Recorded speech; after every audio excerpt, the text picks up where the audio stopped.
Ladies and gentlemen, will you welcome to the stage Joe Biel? So in 1996, I received an email. It was from a Terri Tickle. And it was a job offer. It read that Ms. Tickle was looking for young, which was in all capitals, hot boys with absolutely no body fat whatsoever. And maybe to my discredit, none of this set off any alarms at the time. And, so I read this email, and I maybe 2 or 3 times. And bear in mind, this is 1996. This is a narrow window in time when you could receive an email like that should read as completely sketchy. But at that time, the internet was still small enough that if somebody could track you down and contact you, it wasn't like a Nigerian prince scam. And so you knew they were actually going to pay you, and you knew that it took some effort to track you down. So, it was at least worth responding. So I read on, and Ms. Tickle claimed that there was no nudity or sex desired, and that she would purchase videotapes of myself being tickled, and that I must be also extremely ticklish, which was also all capitals. And I wasn't, I was very ecstatic about this. So I went out that night, and I was trying to hang out with my friends, so I'm like looking at all the places we normally hang out, and I'm like, guys, I got a job offer.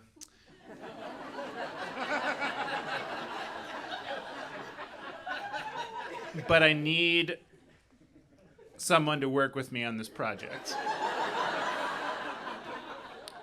And so I approached my friend, Jen, and I said, it's really easy work. It'll pay you $100 an hour, and all you need to do is sit on top of me and tickle me for 1 hour. The whole thing is scripted. It's really easy. There's no way we can screw this up, and we can do it all the time. And I, maybe again to my discredit, I did not understand why this would not be a very appealing prospect. And she just kind of turned and walked away. So I tracked down another friend, Dave, and he heard me out, maybe to his discredit. And he was like, that sounds very interesting. I'm sure someone will enjoy it. And so I continued in this way. I don't know how many times I was shot down that night, but I did not lose my enthusiasm. So a week later, I finally found my friend Ryan, who I explained it to him, and he was like, well, this is very interesting, but I don't feel good about taking her money. I feel like we should ask for a video in return of what she does to these tickling videos. And I was kind of like, I don't really have any interest in that, and I'm only doing this for the money, so I can't honestly see that as an interesting thing to do with our evening, but I can see it, I can see you tickling me for hundreds of dollars. That seems notable. And a few more conversations went this manner. And I talked to some other people, and they were kind of like, well, I feel like kind of morally sketchy about it. Like, what's he going to do with these videos? You're probably like selling them into a distribution ring. And, and I was like, well, I hadn't really thought about that, but I don't really care. This is So again, this is sort of before the ability to endlessly archive something, And so eventually I did convince my friend Liz to make the very first video. And so I excitedly wrote back to Terri and said, I can do this. I'm excited. And she wrote back and said, okay, well, first, here is a 45-minute interview that you would answer on video, and you would send that to me. And I can pay you an extra $200 for that. And I was like, wow, this is just getting better and better. And every question was like, please talk about how ticklish you are. Please talk about how ticklish your abdomen is. And literally 45 minutes of this. And then when I received the final script of what the tickling videos themselves would look like, it was remarkably similar. It was like, lie on your back, be tied to the four corners of the bed, and you will be tickled in this area for 5 minutes, this area for 15 minutes, and then at the half an hour point, I would be turned over and it would continue. And at the time I was very robotic. I was very much like, okay, got it, script, check, moving on. And Liz, her questions were very similarly methodical. She was like, well, it would be very painful to be tied down with ropes for that long. And I was like, but wait, it's like you've thought about this before, which I hadn't. And so she got 4 neckties. I was 19 years old at the time. I was very innocent. And so all of this was very new to me. And it really did not feel sexual, to be tickled by your friend, even when they're straddling you and you're, by force of your script, wearing nothing but cut-off shorts. And I don't, even if you're not ticklish, it probably does still really hurt after that long, just because it's like sheer, it's like sheer force, and it really does irritate you. And so even when we were done, I was still like, this was awesome. But Liz could not look at me. And so I mailed the tape, and, a week later we got an envelope of cash, and I was ecstatic, and, but there was 2 weeks where she just could not talk to me. Because to her, this was weird. And I saw this as like an employer-employee relationship. And, on some level, the directions were so specific that I was like, okay, this person clearly is obsessed and clearly cannot have enough young, very skinny boys in their life. And so clearly these are for personal use. Because I can't imagine any other reason that it would be so scripted to the minutia. And so eventually I did find another friend, and another friend, and another friend. And I don't remember how many videos we made in total, but it was a lot. And eventually, my friend Dave did do it repeatedly. And we had sort of an ongoing, like, he would come over once a week, we would make a video.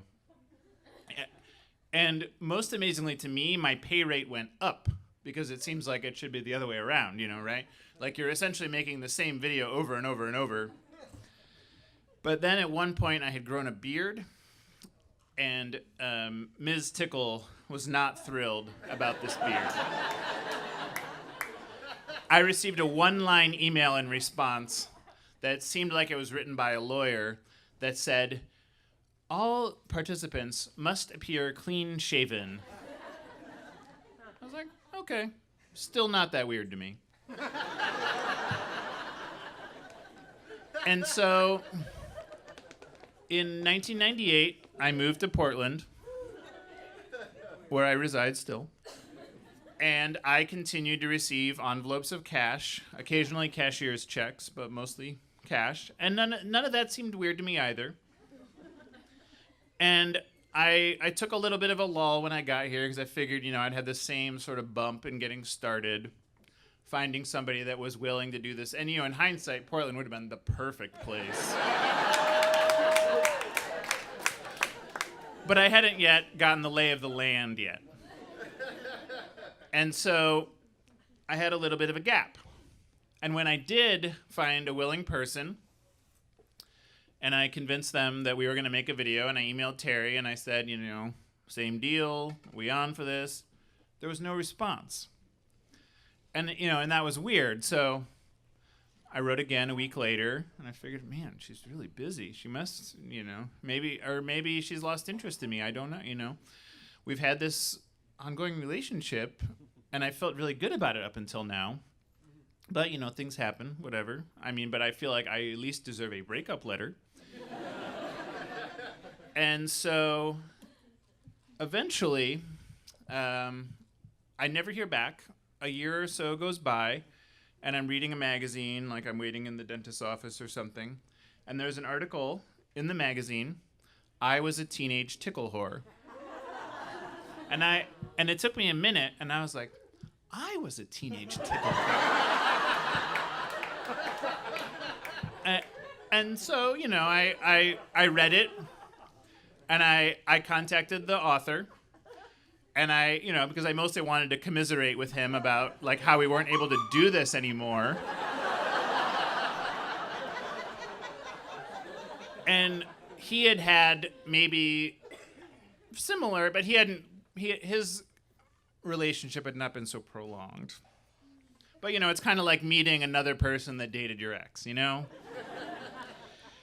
And he dialed me into a huge community of the other people who had done this, which was a lot of people. And he clued me into some of the other reporting and things that had gone on.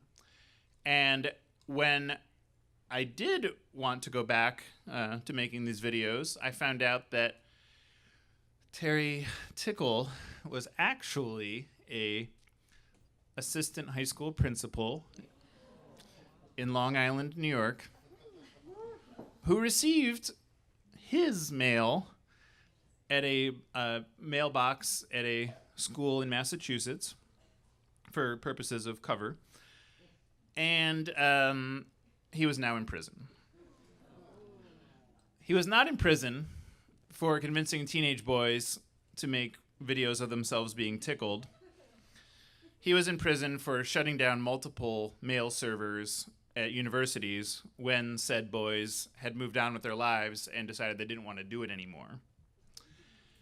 And so I do know that none of the tapes were confiscated, and so I just imagined myself like filling a shelf on like a rack in a storage unit, like inside a gigantic warehouse, where it's like my crappy handwriting on all those tapes, is like probably now been digitized, but at some point, was just the analog tape with my handwriting. And, and it was, I never really felt sad about it, but when I read the news reports about some of the other people that had been involved and how they had been treated, I felt bad for them, though to me it had always been sort of a even balanced relationship, And so it wasn't really until this point where I understood that our relationship was no longer reciprocal and that, he would have me forever, but I would not have him anymore. And that is when I found out I would have to get a real job.